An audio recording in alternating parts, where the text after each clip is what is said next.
প্রশ্ন করেছেন নবী চিনলেই যদি আল্লাহ চিনা হয় তাহলে জিব্রাইল আসলো কোথা থেকে?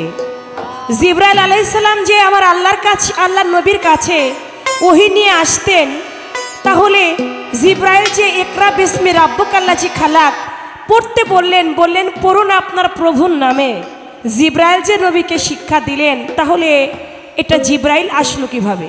আমি বলবো তার আগে এখান থেকে একটি গান রাখছি। এখন আর সাউন্ড দিয়ে কি করবেন, একটু বাড়াই দেন। Hello hello. জানগা নবীর আদি অন্ত কথা রে ওরে, জানগা নবীর আদি অন্ত কথা, আদি অন্ত কথা জেনে, আদি অন্ত কথা জেনে হৃদয় রেখো গাথা রে, জানগা নবীর আদি অন্ত কথা রে, জানগা নবীর আদি অন্ত কথা।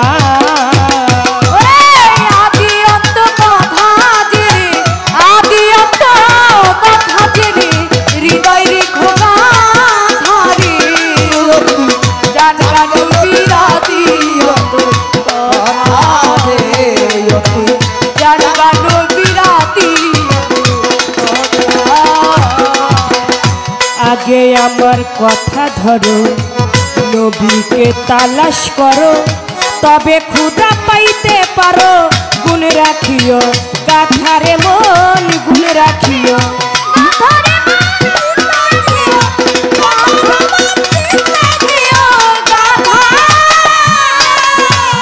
বাজান আগে আমার কথা ধরো, নবীকে তালাশ করো, তবে খুদা পাইতে পারো, গুণ রাখিও গাথারে মন, গুণ রাখিও গাথা।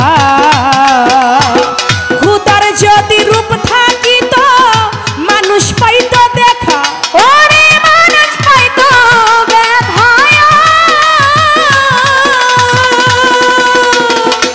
ও পাগল মন মনরে, আল্লাহর যদি রূপ থাকিত মানুষ পাইত দেখা, ওরে মানুষ পাইত ব্যথায়া, ওরে নূর নবীর পায়ের নিচে, নূর নবীর পায়ের নিচে, নূর নবীর পায়ের নিচে আল্লাহর আরশের মাথা রে, ওরে জানগা নবীর আদি অন্ত কথা রে, তুই জানগা নবীর আদি অন্ত কথা।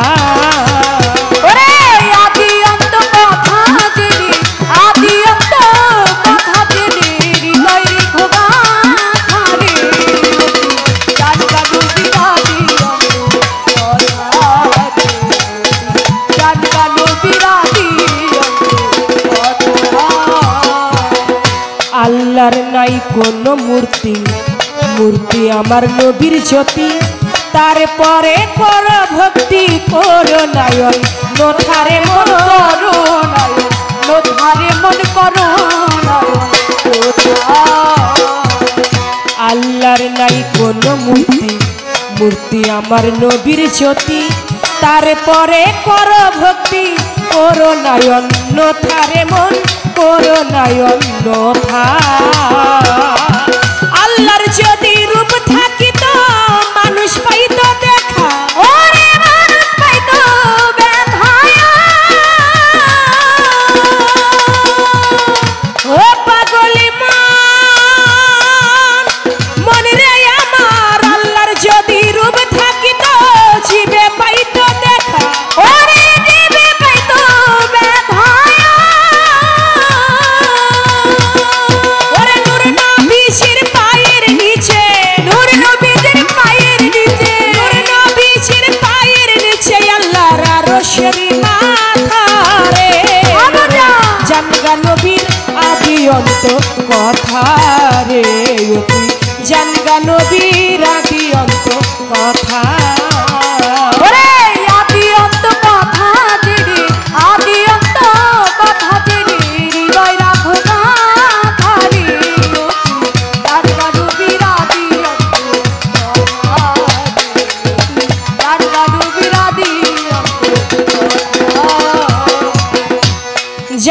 নবীর আদি অন্ত কথা, আদি অন্ত কথা জেনে হৃদয় রেখো গাথা।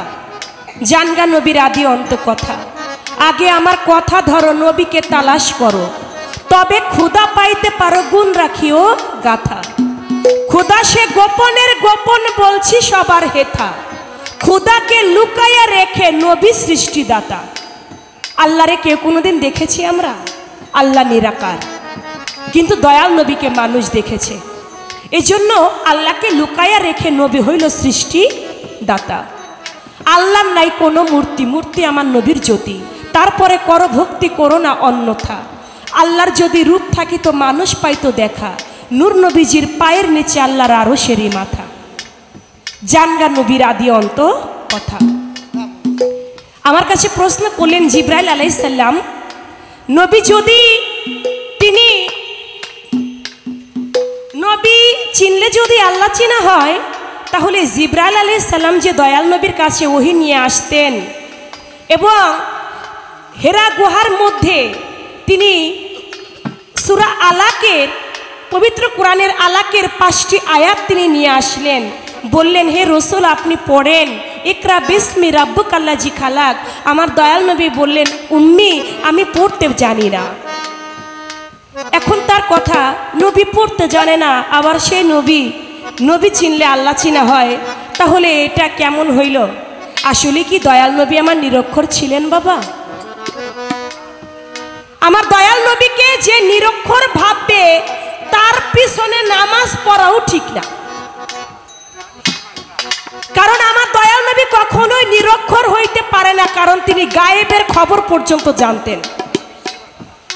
সারা বিশ্বের বাদশাহ, যিনি সারা বিশ্বের শ্রেষ্ঠ নবী, আর তিনি জিবরাইল আলাইহিস সালাম তারে শিখাই দিবে আর তিনি তা বলবে, বিষয়টা তেমন না।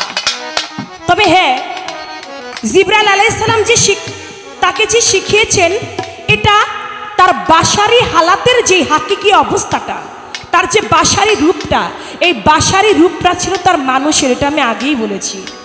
এই জন্য আল্লাহ পাক, জিবরাইল হলো মাধ্যম। জিবরাইল কি? মাধ্যম।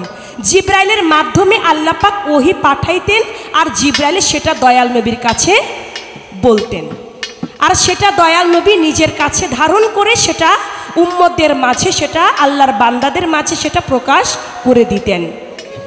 এটা হইল দয়াল নবীর বাশারি হালাতের অবস্থা, আমি এটা বললাম। তবে দয়াল নবীর আরেকটি অবস্থান, সেটা হলো মালাকি অবস্থা। যে মালাকি অবস্থায় যখন তিনি থাকতেন, তাকে হযরত আলী করে মোল্লা অজহ একদিন সামার মজলিস হইল। সামার মজলিসের মধ্যে আমার দয়াল নবী বললেন, তোমরা শোনো, এই মুহূর্তে সামার মজলিসের মধ্যে জিকির হবে। জিকির করতে করতে যদি কোনো মানুষ কেউ এখানে দাঁড়িয়ে যায়, তোমার হাতের যে তলোয়ার আছে সেই তলোয়ার দিয়ে তাকে কতল করবে। বলে ঠিক আছে, বলে ঠিক আছে তাই হবে। সঙ্গে সঙ্গে দেখতেছে সামার মজলিসে জিকির করতে করতে কোনো মানুষ দাঁড়ায় নাই, আমার দয়াল নবী নিজেই দাঁড়িয়ে গেছে। কিন্তু হযরত আলী আমার দয়াল নবীর গায়ে কোপ দিল না, ধ্যান ভাঙলো। দয়াল নবী জিজ্ঞেস করলো, হযরত আলী তুমি এই সামার মজলিসের মধ্যে জিকির করতে করতে কেউ কে দাঁড়িয়ে গিয়েছিল? বলে ইয়া রাসূলুল্লাহ, কেউ দাঁড়ায় নাই, আপনি তো নিজেই দাঁড়িয়ে গিয়েছিলেন। বলে তোমার হাতের তলোয়ারি, তুমি তাকে আমাকে আঘাত করলে না কেন? বলে যেই নবী না হইলে দুনিয়ায় কোনো কিছু হইতেন না, আমি সেই নবীর গায়ে কেমন করে আঘাত করি? কই জিবরাইল, হযরত আলী আমার থেকে আমার হুকুম বড়, যেহেতু আমি তোমাকে হুকুম করেছি তুমি সেটাই পালন করবে, তুমি কেন আমাকে কতল করলে না? আবার যদি এই জিকির করতে করতে আমি না শুধু যে দাঁড়াবে তাকে তুমি কতল করবে। বলে ঠিক আছে। এদিকে জিকির করতে করতে কেউ দাঁড়ায় নাই, আমার দয়াল নবী আবারও দাঁড়িয়ে গেছে। হযরত আলী তার হাতের তলোয়ার দিয়ে 69টা কোপ দিয়েছিল আমার দয়াল নবীর গায়ে, একটা কোপও কিন্তু আমার দয়াল নবীর গায়ে লাগে নাই। একটা কোপও আমার দয়াল নবীর গায়ে লাগে নাই। কেন লাগে নাই? কারণ তিনি তখন ছিল রসুল, আর রসুল যিনি তিনি রেসাল হয়ে আল্লাহর সাথে মিশে থাকে। তখন তার মালাকি অবস্থান, আর মালাকি অবস্থান যখন থাকে 69 কোপ কেন 100 কোটি কোপ দিলেও তার গায়ে লাগবে না। আবার এই নবী ওহুদের যুদ্ধে কিন্তু মাইর খেয়েছেন। ওহুদের যুদ্ধে মাইর খাইছে না? তাইবের ময়দানে মাইর খাইছে না? খাইছে। যখন তিনি মাইর খেয়েছে তখন ছিল তার বাসারি হালাত। এর জন্য এই ইসলামকে প্রতিষ্ঠিত করতে গিয়ে তিনি জীবনে অনেক কষ্ট তিনি সহ্য করেছেন, এটা হাদিসের মধ্যে এসেছে। তবে হ্যাঁ, তিনি যখন মালাকি অবস্থায় ছিল, তিনি যখন রসুল রূপে আল্লাহতে মিশেছিলেন, তখন মা আয়েশা সিদ্দিকার সঙ্গেই তো দয়াল নবী পলাপুলি খেলতেছেন। আমরা ছোটবেলায় পলাপুলি খেলছি না? এমনি ভাবে পলাপুলি খেলতেছেন। মা আয়েশা সিদ্দিকা লুকাইলেন, আমার দয়াল নবী বের করে দিলেন, আয়েশা তুমি এই তো এখানে আছো। কিন্তু এবার মা আয়েশা সিদ্দিকা বলেন, আস্তে, মা আয়েশা সিদ্দিকা বলেন, রসুল এবার আপনি পলান, আপনি পলাইলে আপনাকেও আমি খুঁজবো। মা আয়েশা সিদ্দিকা তার গায়ের উন্না দিয়ে আমার দয়াল নবীকে বেঁধে রাখলেন, যাতে পালিয়ে অন্য কোথাও যাইতে না পারে। কিন্তু এদিকে দেখতে পাচ্ছে যে দয়াল নবীকে উন্না দিয়ে বেঁধে রাখছে, উন্না ঠিকই আছে, কিন্তু দয়াল নবী নাই। মা আয়েশা সিদ্দিকা খুঁজতে থাকে, কোথাও পায় না। কেন পায় না? তিনি মিশে গিয়েছিল আল্লাহতে। যেখান থেকে তিনি এসেছেন সেখানে তিনি পৌঁছে গিয়েছিলেন। এই জন্য বাবা তার হালাত হলো দুটি। বাসারি হালাতে যখন ছিলেন তখন জিব্রাইল তার কাছে ওহী নিয়ে আসতেন। বললেন মুসা নবীর কাছে, মুসা নবীর সাথে আল্লাহ ডাইরেক্ট কথা বলছে, নবীর সাথে বলতে পারতেন না? বলছে, আমার দয়াল নবীর সঙ্গে বলছে। জিব্রাইল কি মুসা নবীর কাছে ওহী নিয়ে জানেন নাই? জিব্রাইল কিন্তু মুসা নবীর কাছে ওহী নিয়ে গিয়েছে। পৃথিবীতে যত নবীগণ এসেছে সবার কাছে জিব্রাইল আলাইহিস সালাম ওহী নিয়ে গিয়েছেন।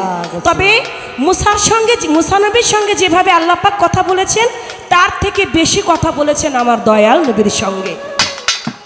একাকিত্বভাবে, একদিন দুই দিন নয়, 27 বছর কাছে রেখে বন্ধুর সাথে বন্ধুর কথাবার্তা আদান প্রদান লেনা দেনা হয়েছে। একদিন দুই দিন, 27 বছর পর্যন্ত একসঙ্গে থেকে বন্ধুর সাথে বন্ধুর কথাবার্তা হয়েছে। তখন তো জিব্রাইলের মাধ্যম দিয়ে কথা হয় নাই। 27 বছর যে আল্লাহর সাথে কথা হইল, এই 27 বছর বন্ধুর সাথে মিশে একাকার হয়ে তিনি কথা বলেছিলেন। কি বলবো বাবা, বলতে গেলে এখানে অনেক কথা চলে আসে। এজন্য এই পর্যন্ত আমি কথাটা রাখলাম। আর একটা বিষয় এখানে বলা যায়, এই যে জিব্রাইল দয়াল নবী, দেখেন নবী কে, এটাই তো আমরা বুঝি না, এটাই আমরা অনেকেই বুঝি না। মিরাজে যাবে দয়াল নবী, জিব্রাইলকে বললেন, জিব্রাইল আমি অজু করব, অজু করে 2 রাকাত শুকরিয়া নামাজ পড়ে তারপরে আমি আল্লাহর সঙ্গে দেখা করতে যাব। জিব্রাইল তুমি আমার জন্য অজুর পানি নিয়ে আসো। জিব্রাইল অজুর পানি আনতে যাবে, পুকুরে যায়, দেখে পুকুরের মধ্যে পানি নাই। সাগরে যায়, দেখে সাগরও শুকায় গেছে, সাগরের মধ্যেও পানি নাই। জমজম কূপের ধারে যায়, দেখে জমজম কূপের মধ্যেও পানি নাই। তখন কি করলো জিব্রাইল? চোখের পলকে চৌঠা আসমানে চলে গেল। চৌঠা আসমানের মধ্যে গিয়ে দেখে চিকুন চাদর গায়ে দিয়ে একটা মশারির নিচে এক ব্যক্তি শুয়ে আছে। ওই ব্যক্তির কায়া আংলি দিয়ে 1 ফোঁটা রক্ত ঝরে। 1 ফোঁটা রক্ত হতে 70 ফোঁটা রক্ত হয়, 70 ফোঁটা রক্ত হতে 70,000 হয়, আর 70,000 রক্ত কিছু দূর গিয়ে সেটা পানির রূপ ধারণ করে, আর ওই পানি গড়গড়াইয়া পড়ে যাচ্ছে। জিব্রাইল মনে মনে চিন্তা করে, কি ব্যাপার, এই লোকটা কে হইতে পারে? দুনিয়ার কোথাও পানি নাই, কিন্তু এই লোকের কায়া আংলি দিয়ে পানি ঝরতেছে, রক্ত ঝরে, রক্ত থেকে পানি, তিনি কে? চাদরটা উঠিয়ে দেখেন তিনি আর কেউ নয়, তিনি আমার দয়াল নবী হুজুরে পাক সাল্লাল্লাহু আলাইহি ওয়াসাল্লাম। এটা দেখে জিব্রাইল অবাক হয়ে গেলেন, আমি যারে মক্কা নগরীতে দেখে আসলাম, আমার আগে সে এই জায়গায় কেমন করে আসলো? চোখের পলকে আবার মক্কা নগরে চলে গেল, গিয়ে দেখে আমার দয়াল নবী পানি দিয়ে উঁচু করতেছে। বলে, ইয়া রাসূলুল্লাহ, আপনি পানি পাইলেন কই? আপনি তো দুনিয়ার কোথাও আমি পানি পাইলাম না, চৌঠা আসমানে গেলাম, সেখানে গিয়ে দেখি আপনি, চোখের পলকে আমি এখানে আসলাম, এখানেও দেখি আপনি ব্যতীত তো আমি অন্য কিছু দেখি না। ওইখানেও তিনি, এইখানেও তিনি। বাবা, এটা অন্য একটা বিষয়, এর জন্য তরিকত বিষয়টা আলাদা বিষয়। তরিকত পন্থীদের জন্য নবী এবং রসুল এবং আল্লাহ দুজনকে পৃথক ভাবলেই সে হয়ে যাবে কাফের। এজন্য লালন সাহেজি বলেছেন, যিনি মুর্শিদ তিনি রাসূল, ইহাতে নাই কোনো ভুল, খুদাও সে হয় এমন কথা লালন কয় না আল্লাহর কোরআনে কয়। তাই এ পর্যন্ত কথাটি রাখলাম। বাসারি হালাত যখন তার তখন আল্লাহ পাকের ইচ্ছা যে আমি জিব্রাইলের মাধ্যম দিয়ে আমি নবীর কাছে ওহী প্রেরণ করব, তাই সেটাই আল্লাহ পাক প্রকাশ করেছে। আর যেটা মালাকি অবস্থান, সেখানে রসুল এবং আল্লাহ দুজনেই একাকার হয়ে গেছে।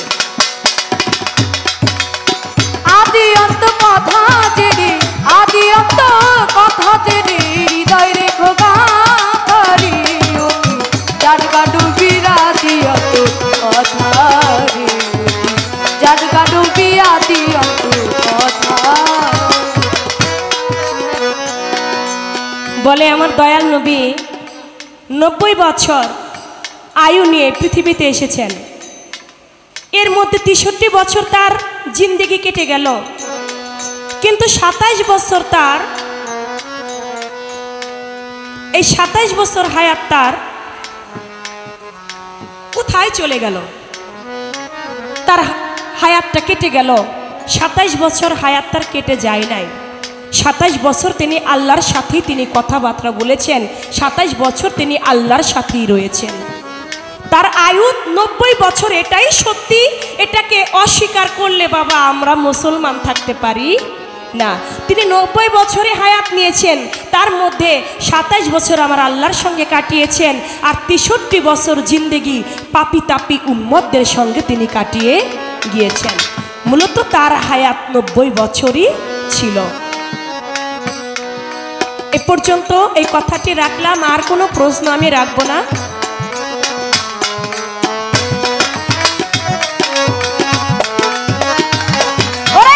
আদি অন্ত কথা জেনে, আদি অন্ত কথা জেনে, হৃদয় রেখো গাঁথারি, জানগা ডুবির আদি অন্ত কথা রে, জানগা ডুবির আদি অন্ত কথা।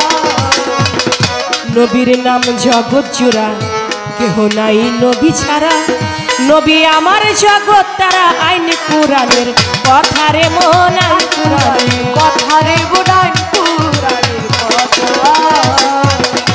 নবীর আইন জগৎ জোড়া, কেহ নাই নবী ছাড়া, নবী আমার জগৎ তারা, আইন কোরআনের কথা রে মন, আইন কোরআনের কথা। মুন্সি বাছের বলে পাগলা মনা, ভাবছ যথা তথা, ওরে ভাগ্য যথা তথায়, পাগল মন মনা রে, ওরে মুন্সি বাছের বলে পাগলা রে মনা, ঘুরছ যথা তথা, ওরে ভাগ্য যথা তথায়। নবীর আইন মানিয়া চলো, নবীর আইন মানিয়া চলো, নবীর আইন মানিয়া চলো, করোনায় অন্যথারে, ওরে জানগা নবীর আদি অন্ত কথা রে, জানগা নবীর আদি অন্ত কথা। ওরে আদি অন্ত কথা জেনে, আদি অন্ত কথা জেনে, হৃদয় রেখো কথা রে, ওরে জানগা নবীর আদি অন্ত কথা রে, তুই জানগা নবীর আদি অন্ত কথা রে, তুই জানগা নবীর আদি অন্ত কথা।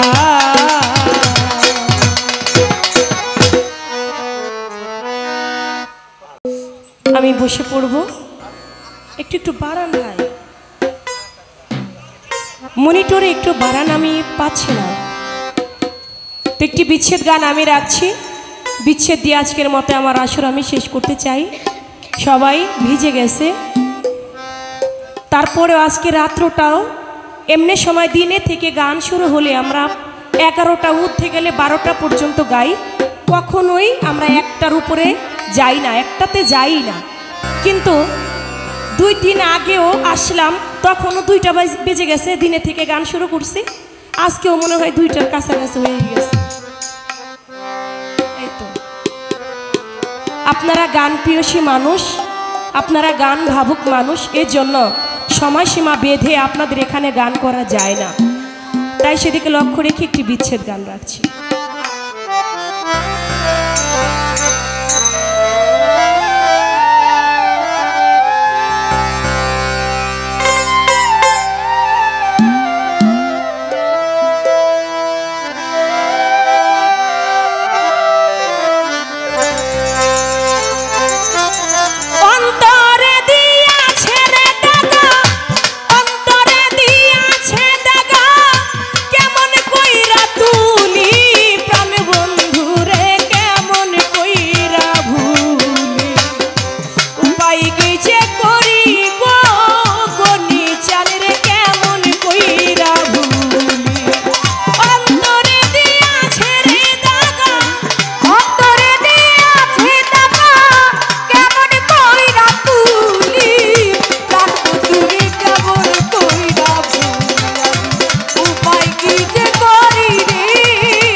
মাঝে দোষী আমি